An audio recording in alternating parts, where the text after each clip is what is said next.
देखिए, अगर राइजोबियम की सही वैरायटी का चुनाव आप खेत में नहीं करते हैं तो आपको रिजल्ट अच्छा देखने को नहीं मिलता। तब किसान शिकायत करता है कि देखो, राइजोबियम का प्रयोग हमने खेत में किया था, लेकिन फिर भी हमको खेत में नाइट्रोजन की, यूरिया की जरूरत पड़ी।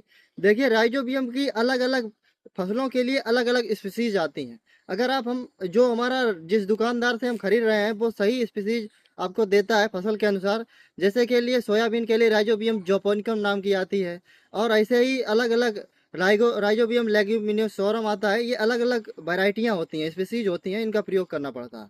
और कुछ हम लोग प्रयोग में भी इसका कर देते हैं।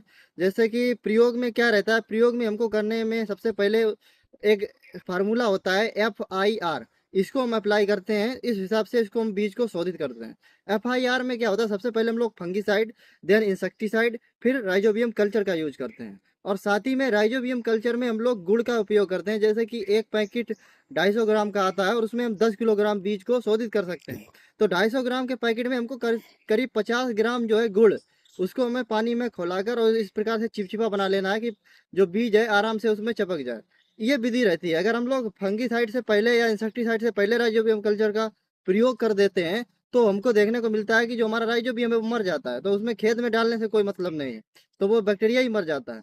तो आपको इस प्रकार से करना है। ध्यान रहे कि राइजोबियम, मान लो अगर हम मूंगफली के ऊपर कल्चर का उपयोग कर रहे हैं उत्पादन बढ़ाने के लिए, तो मूंगफली की जो छिलका है उस पे इतनी टाइटली वो गुड़ नहीं चिपकना चाहिए कि उसका छिलका ही उछड़ जाए। तो इससे सीज जर्मिनेशन जो परसेंटेज है, बीज का जमाव परसेंटेज है, वो कम हो जाता है।